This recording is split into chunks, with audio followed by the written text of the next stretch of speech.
Olá, meus irmãos e minhas irmãs. Que a paz de Jesus esteja aqui conosco nesse sábado, novamente, mais um estudo online. E aqui a gente vai estar um pouco diferente dos estudos anteriores, porque eu vou estar aqui compartilhando uma apresentação com vocês. Então, espero que a qualidade aqui do vídeo não interfira tanto na nossa experiência, tá bom? Então, para a gente começar, vou aqui compartilhar com vocês, né, a nossa apresentação no dia de hoje, tá bom? Então, eu vou ficar aqui do lado, como vocês podem ver, e nós teremos aqui a nossa palestra, tá? Como vocês podem ver pelo título, a palestra é o maior mandamento e a caridade segundo Paulo, né? Me chamo Felipe Esteves e aqui nós estamos na palestra da União Espírita de Advertência Fraternal, né? Onde as palestras ocorrem segunda e sábado, né? Então o tema é retirado do Evangelho segundo o Espiritismo, no capítulo 15, itens 4 a 7. Esse capítulo 15 é o capítulo Fora da Caridade Não Há Salvação, né? E aí os itens é o mandamento maior e a necessidade da caridade segundo São Paulo. Então é importante antes da gente então adentrar ao tema, falar um pouco da suspensão das atividades da casa por conta da pandemia que estamos, né, onde nós estamos nesse momento. Então, houve a suspensão física das atividades, porém, nós estamos tendo os estudos online, palestras online e até a evangelização vespertina também online, tanto da infância quanto da mocidade. Então, para aqueles que desejam e tenham alguma vontade de estar participando de alguma dessas ações, de algum estudo, ou assistir a uma palestra, né? Ou estar participando diretamente da evangelização, é só entrar em contato com algum responsável, algum coordenador, ou algum voluntário que você conheça, que provavelmente saberá te informar, né, a quem recorrer para você estar participando dessas atividades, tá bom? Dito isso, vamos agora adentrar ao nosso tema, né? Primeiramente, trataremos sobre o item, o mandamento maior.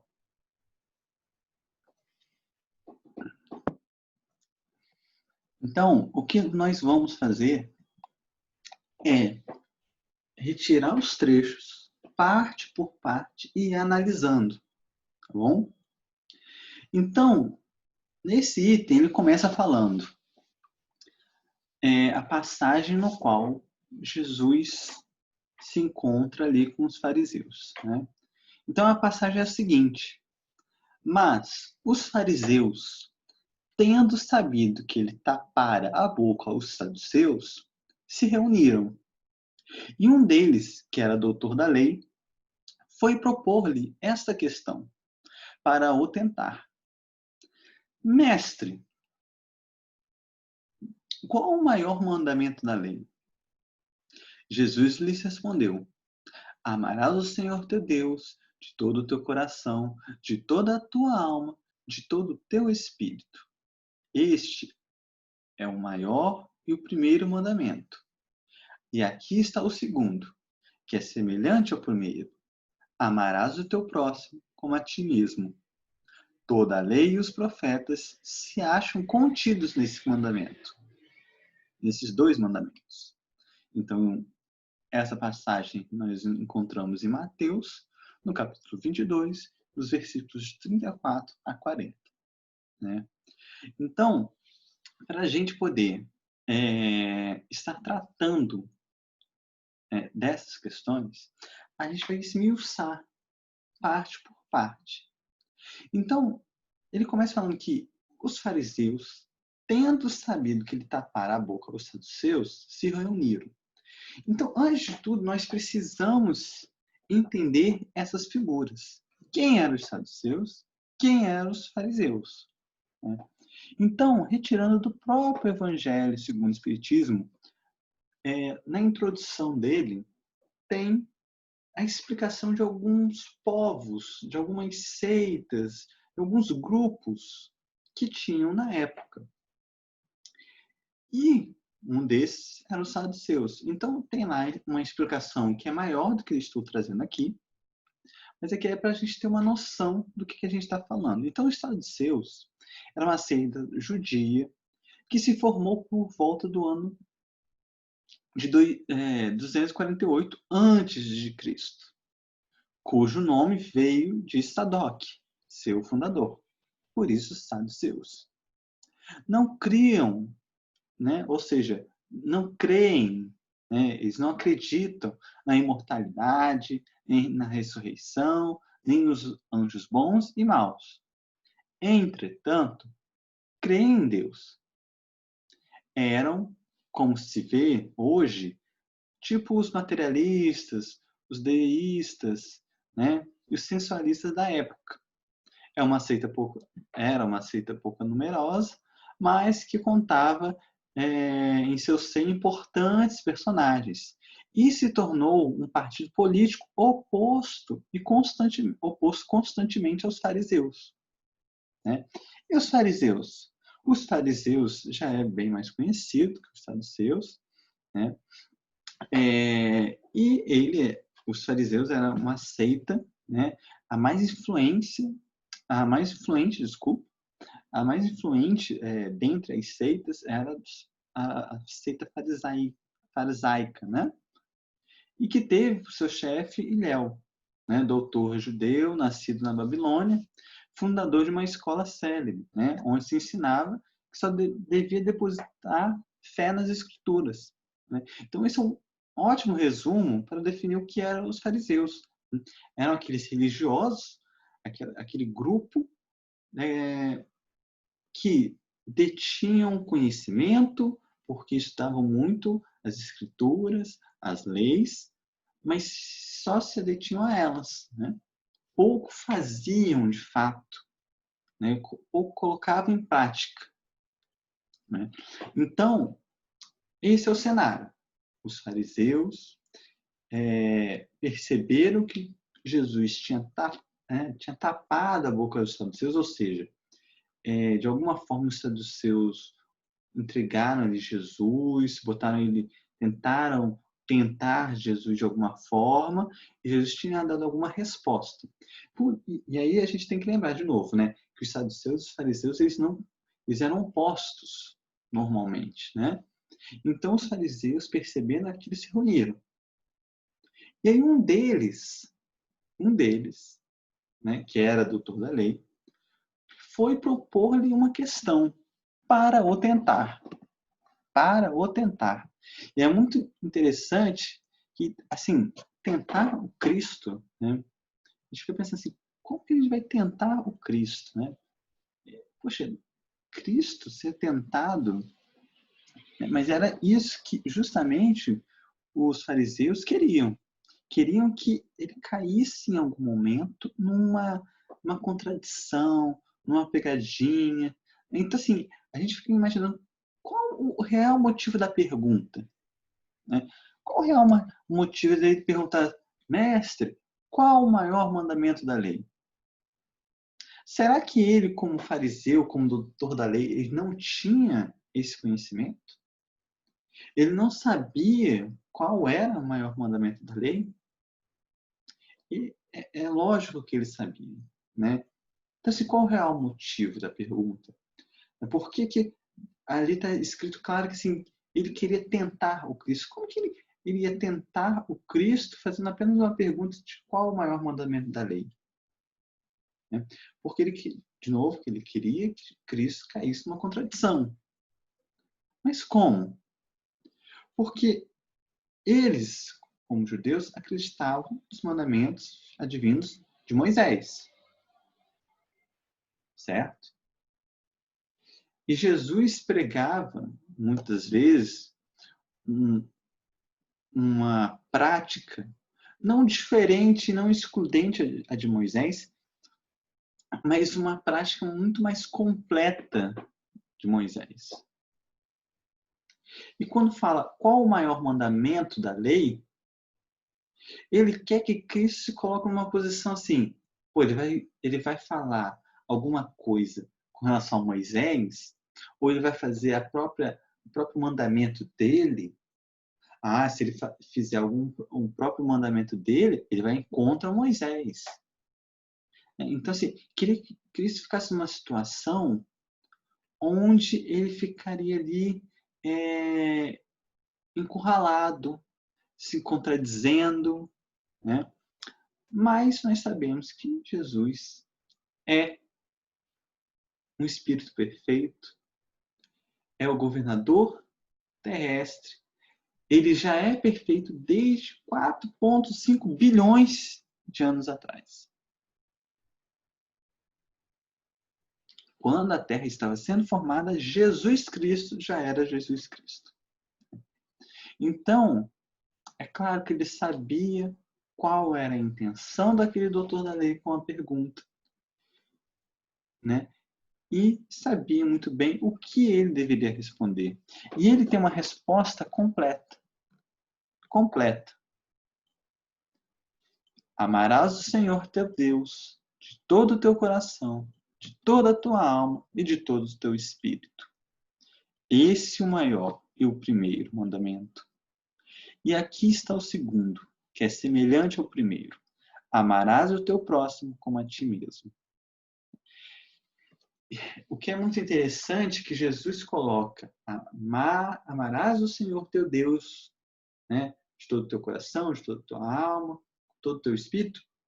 Ele chama que esse é o maior e o primeiro mandamento. Fazendo uma alusão a também o primeiro mandamento de Moisés. A gente, peguei aqui ó, o Evangelho, segundo o Espiritismo, logo no primeiro capítulo, traz, né, o primeiro capítulo, que eu não vim destruir a lei, traz os mandamentos. E daqueles 10 mandamentos de Moisés, qual é o primeiro? O primeiro é: eu sou o Senhor, vosso Deus, que vos tirei do Egito, da casa de servidão. Não tereis outros deuses estrangeiros diante de mim. Não fareis imagem talhada, nenhuma figura de tudo que está no alto no céu e embaixo na terra, nem de tudo que está nas águas sobre a terra. Não os adoreis, nem lhes rendereis culto soberano. Ou seja, o que é o primeiro mandamento da lei de Moisés? Amar a Deus sobre todas as coisas. Então é isso que Jesus quer. Ele identifica o primeiro, ele resume o primeiro mandamento a essa frase. E ele pega as outras 9, dos 10 mandamentos, aqueles outros 9. Ele pega aquilo tudo e resume em um mandamento só. Amarás o teu próximo como a ti mesmo. Porque quando Moisés, o mandamento de Moisés fala em não matarás, não roubarás, não cometerás adultério, não cobiçais o que é do próximo. O que é tudo isso? É amar o próximo como a ti mesmo. Fazer ao próximo como o que você quer que o próximo faça contigo. Então Jesus, ele reúne em 2 frases os 10 mandamentos. E ele vai a mais e ainda diz que o segundo é semelhante ao primeiro, o que a gente vai ver mais à frente, o que ele quis dizer, né? O que é bem interessante, então, né? E aí agora a gente vai, então assim, como eu disse, a gente está destrinchando, né, essa passagem. Então a gente já falou sobre os fariseus, sobre os saduceus, o motivo da pergunta, né? O que está querendo dizer a pergunta, a resposta do Cristo. E aí, como vocês podem ver, tem algumas palavras que chamam mais atenção. Amarás, Deus, próximo, né?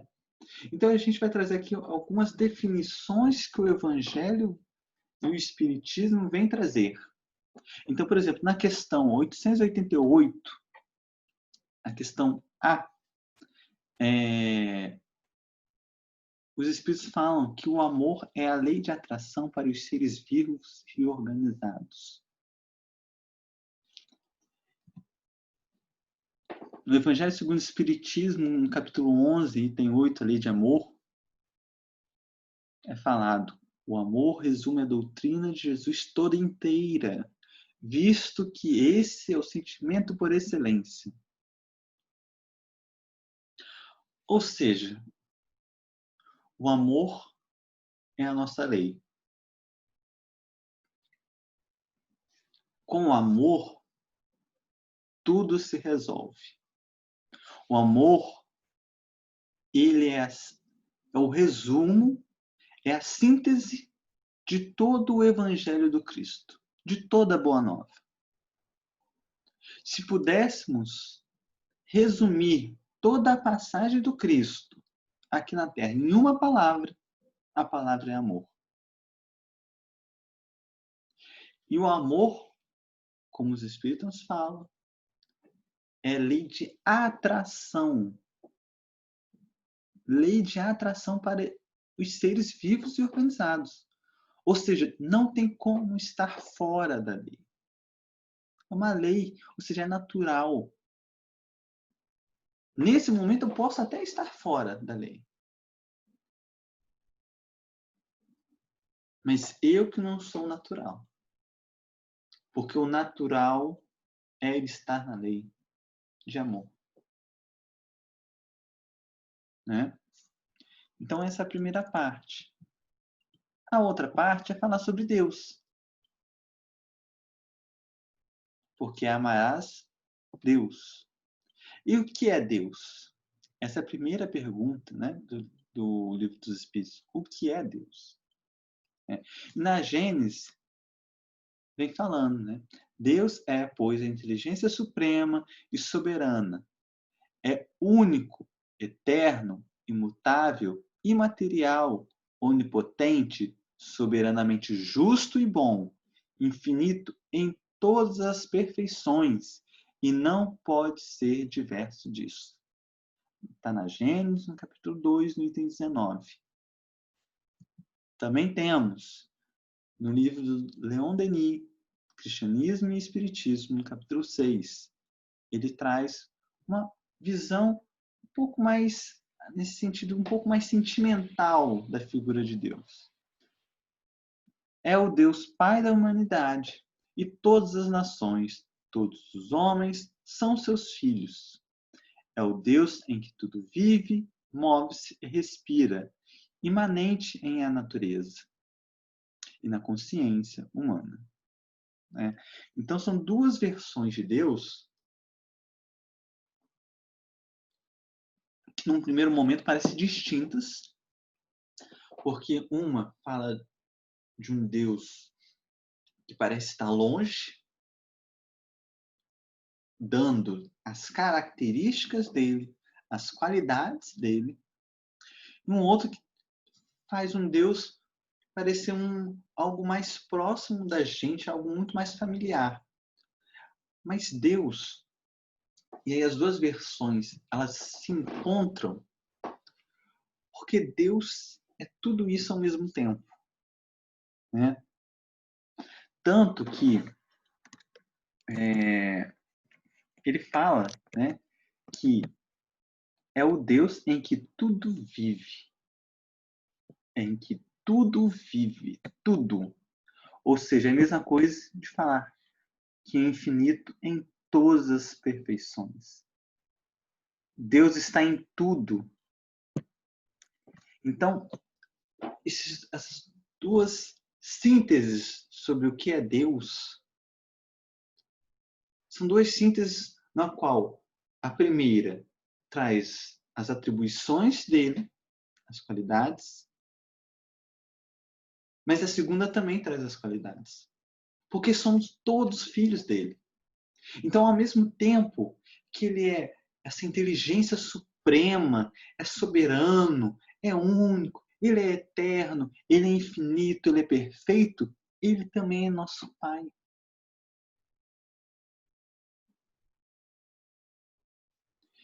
E se ele é nosso Pai, se nós somos filhos dele, nós temos potencial divino dentro de nós.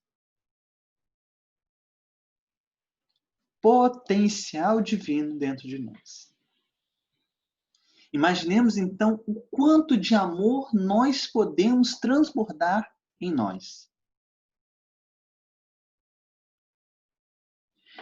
E aí, amar ao próximo como a si mesmo é fazer pelos outros o que queríamos que os outros fizessem por nós. É a expressão mais completa da caridade, porque resume todos os deveres do homem para com o próximo. Agora, quem é meu próximo? São os irmãos ao meu lado. Porque se todos, como nós falamos, se todos são filhos de Deus, se eu sou filho de Deus, meu companheiro aqui do lado também é. O meu inimigo também é. Todos somos filhos dele. Então todos nós somos irmãos. Então, se todos nós somos irmãos, se Deus é Pai da humanidade, de todas as nações, o próximo é qualquer um. O próximo é a própria humanidade. Sem distinção. Sem distinção. E é por isso que ele vai falar que a sentença amar a Deus e amar ao próximo se equivalem. Né? E é isso que Kardec vem falar. Né? Porque depois da passagem, Kardec vem falando: caridade e humildade, tal a senda única da salvação. Então eu só vou me redimir dos meus erros. Eu só vou evoluir se eu estiver com a caridade e humildade. O egoísmo e o orgulho, tal o caminho da perdição. Este princípio se acha formulado nos seguintes precisos termos: amarás a Deus de toda a tua alma e ao teu próximo como a ti mesmo.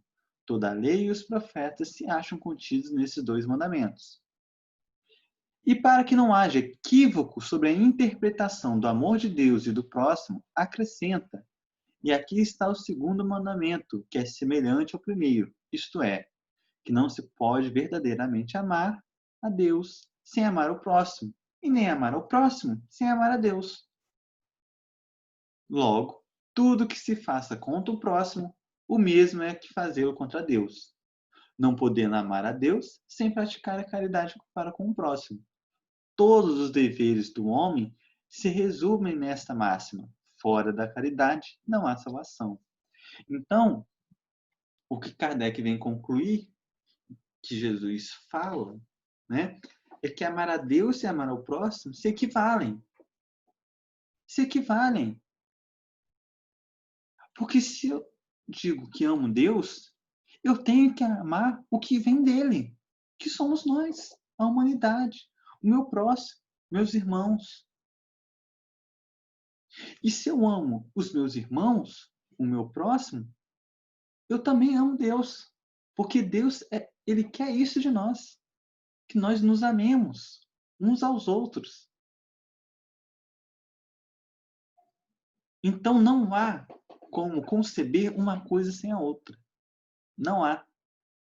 Então, Jesus vem trazer e resumir os 10 mandamentos em dois, mas na verdade dois que se equivalem ao mesmo, que são a mesma coisa. São únicos. Então, o mandamento maior significa que eu preciso amar a Deus para amar o próximo.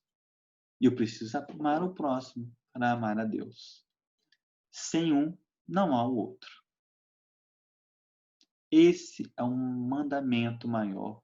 O maior ensinamento que o Cristo veio trazer aqui na Terra. Tudo se resume a esse ensinamento. Tudo se resume a esse ensinamento. Não há nada fora dele. Tudo está contido nele. Tudo. E aí, agora a gente precisa entender que, dito isso, Kardec monta o capítulo 15, fora da caridade na salvação, da seguinte forma, né? Ele vem falar sobre esse mandamento maior, e aí ele vem, em seguida, nos exemplificar o que é esse mandamento. O que de fato ele é, na prática. E como ele vai mostrar isso?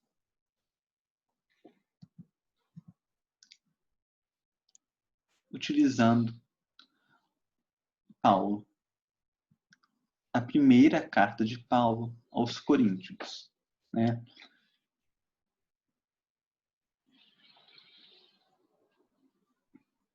Porque é isso, Kardec ele mostra para nós qual o maior dos mandamentos. E agora, em seguida, ele quer exemplificar esse mandamento.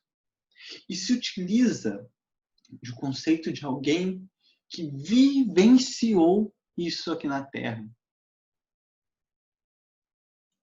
Alguém que se permitiu viver através da caridade do amor.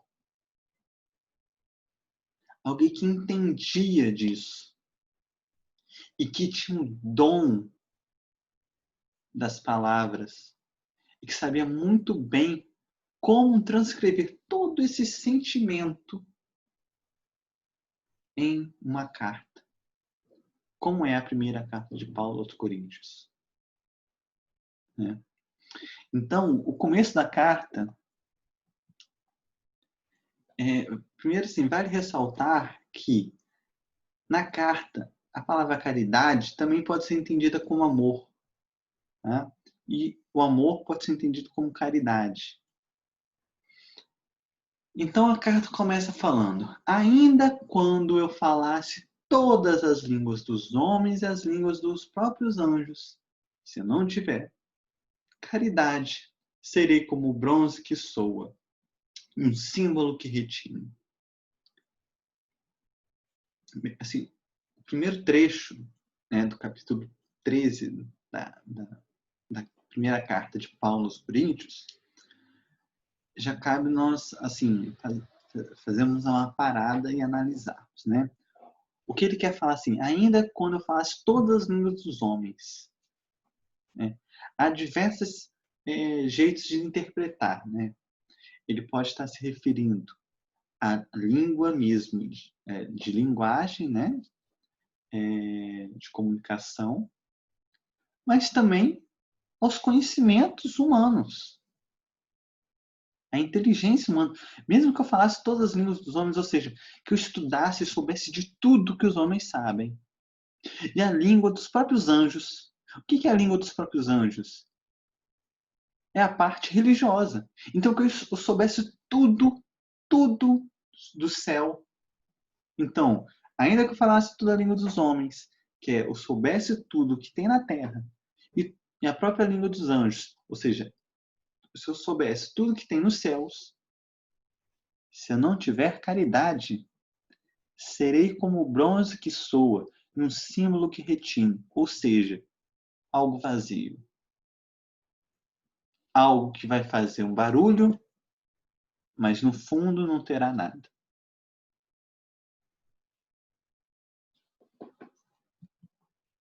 Ainda, quando tivesse o dom de profecia, que penetrasse todos os mistérios e tivesse perfeita ciência de todas as coisas, ainda quando tivesse toda a fé possível, até o ponto de transportar montanhas, se não tiver caridade, nada sou.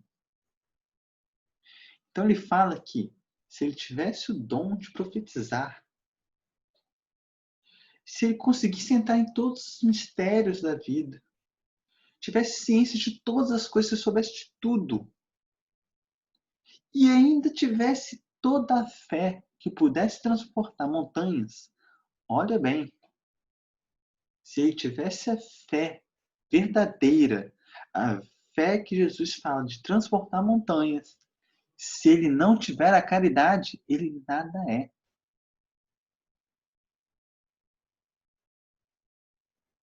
Porque é a caridade que torna-nos alguém.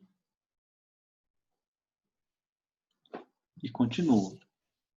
E quando houvesse distribuído os meus bens para alimentar os pobres, e houvesse entregado o meu corpo para ser queimado, se não tivesse caridade, tudo isso de nada me serviria. Aí a gente pode ficar pensando assim, mas poxa, nem distribuir os meus próprios bens, tirar dos meus próprios bens, isso não é caridade? Se eu entregasse meu corpo para ser queimado, ou seja, estou abrindo mão, né, da minha vida, se eu não tiver caridade, isso não é caridade? Porque assim, ou seja, o que Paulo está querendo dizer com tudo isso? Ele não está querendo falar que distribuir os bens, que ter fé, que falar a língua dos homens e dos anjos, que ter a ciência de todas as coisas, ter tudo isso não são coisas ruins. O que ele quer dizer é que se eu tiver tudo isso, mas eu verdadeiramente não fizer isso de coração aberto para o amor, para a caridade, nada serve. Nada serve. Porque eu posso distribuir os meus bens visando alguma coisa. Eu posso distribuir os meus bens para mostrar que eu estou praticando uma pseudo-caridade.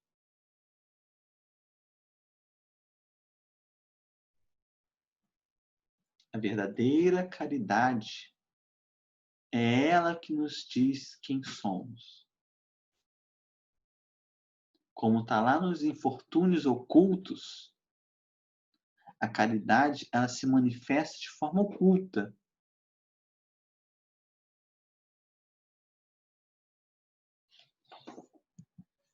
E Paulo continua. A caridade é paciente, é branda e benfazeja. A caridade não é invejosa, não é temerária, nem precipitada. Não se enche de orgulho, não é desdenhosa. Não cuida de seus interesses. Não se agasta nem se azeda com coisa alguma. Não suspeita mal. Não se rejubila com a injustiça, mas se rejubila com a verdade. Tudo suporta, tudo crê, tudo espera e tudo sofre. Pois agora, essas três virtudes, a fé, a esperança, a caridade, permanecem.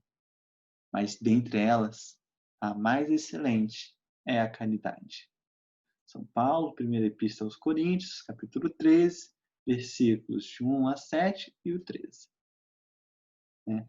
Então, depois que ele começa o capítulo 13 da carta falando, né, das coisas que teoricamente são consideradas caridades, mas que não são verdadeiras caridades, ele vem falar o que é caridade. Ele vem dar características, qualidades à caridade. Que ela é paciente, ela é branda e benfazeja. Ele vem mostrar o que não é. Ela não é invejosa, ela não é temerária, ela não se precipita, Mas não a caridade em si. É que, assim, quando nós temos caridade, nós não temos isso. Se eu tenho caridade, obrigatoriamente eu não sou orgulhoso. Se eu tenho caridade, eu não fico feliz com as injustiças, mas sim com a verdade. Então, o que Paulo está querendo dizer é, se nós estamos sendo orgulhosos, se nós ficamos felizes, festejamos com alguma injustiça para com o nosso inimigo, por exemplo, nós não estamos praticando a caridade. Se eu não estou sendo paciente, se eu não sei esperar, se eu não sei crer, e se eu não sei sofrer, eu não estou sendo caridoso.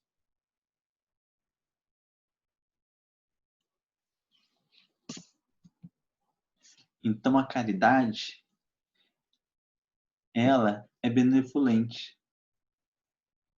A caridade, ela é indulgente. A caridade, ela é o perdão. Como está lá no Livro dos Espíritos, na pergunta 886, né? Como entendia Jesus em relação à caridade. Benevolência para com todos, indulgência das imperfeições alheias e perdão das ofensas. Benevolência para com todos. Os Espíritos não colocaram nenhuma restrição. E aí vai de encontro, de fato, ao que Jesus fala. Amar ao próximo como a ti mesmo. Amar a Deus sobre todas as coisas. Eu tenho que ser benevolente para com todos. De novo, fazendo aquilo que a gente fez, né? Se todos somos filhos de Deus, somos irmãos, então a humanidade toda é minha irmã, o meu próximo é a humanidade. Então eu tenho que ser benevolente para com todos da humanidade. Indulgência para com as imperfeições alheias, ou seja, eu preciso ser paciente, entender que o próximo também erra, não ficar feliz com o erro do próximo,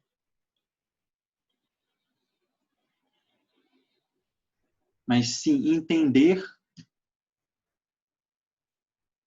o seu grau de evolução e o perdão das ofensas.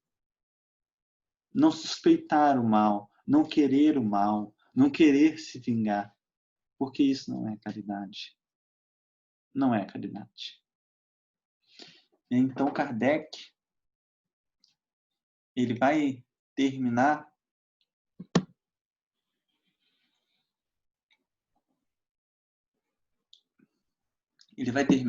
então, no item 7 falando: de tal modo compreendeu São Paulo essa grande verdade que disse: quando mesmo eu tivesse a linguagem dos anjos, quando tivesse o dom da profecia, que penetrasse todos os mistérios, e quando tivesse toda a fé possível, até o ponto de transportar montanhas, se não tiver caridade, nada sou. Dentre essas três virtudes, a fé, a esperança e a caridade, a mais excelente é a caridade, coloca assim, sem equívoco, a caridade acima da fé.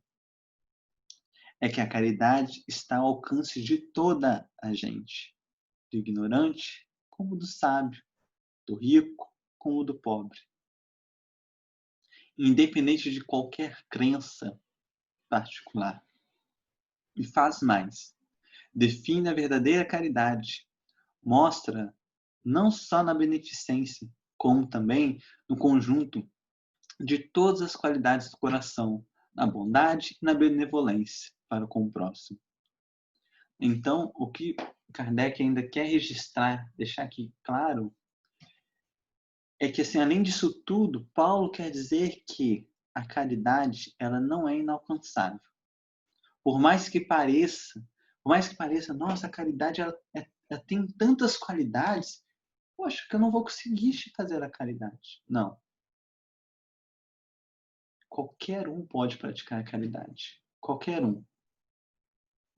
Né? E é o que faz nos lembrar lá do texto do Homem de Bem, que traz os caracteres, né? Todas as qualidades do homem de bem, né? E aí o final do texto, do homem de bem, que, né, fala o seguinte: finalmente, o homem de bem respeita todos os direitos que aos seus semelhantes dão as leis da natureza, como quer que sejam respeitados os seus.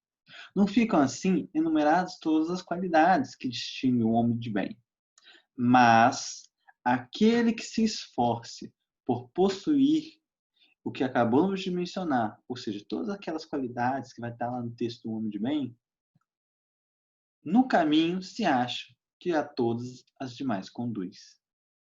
Ou seja, às vezes nós temos a impressão de que ser um homem de bem, né, de fazer a caridade, né, de amar ao próximo, de amar o inimigo, sejam coisas que estejam muito distantes de nós, distantes da nossa evolução. Né? Vou até aqui. A gente acredita que estejam muito distantes de nós. Mas o que Kardec vem trazer nesse finalzinho do texto do Homem de Bem é que se a gente tiver já algumas coisinhas, dar os primeiros passos, a gente já vai estar no caminho. Nós já estaremos no caminho. O que não podemos é ficar parados, achando que nós não vamos conseguir e dar desculpa para não evoluir, para não praticar o bem, não praticar a caridade. A caridade está ao alcance de todos, sem distinção. Seja numa palavra amiga, seja no tempo que você possa dar, seja na mão de obra que você possa estar auxiliando alguém, seja no alimento que você dê, seja quando você distribui um dos seus bens. Aí, de novo, você pode falar, mas Felipe, Paulo não falou que distribuir os bens não tiver caridade? Exatamente. Se eu distribuir os bens sem a real intenção, que é a da caridade. Mas se eu distribuir meus bens, se eu dar o meu tempo ao meu próximo, se eu amar meu próximo verdadeiramente, com a intenção de fazer o bem, isso é a caridade. E é esse o maior ensinamento que o Cristo vem nos dar. O maior dos mandamentos.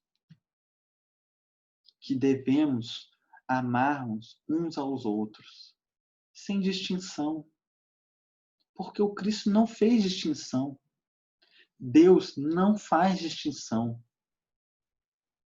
Quando voltarmos ao plano espiritual, não será as nossas roupas, não será o nosso dinheiro, não será a nossa profissão, não será o conhecimento que a gente tem que vai nos dizer se evoluímos ou não.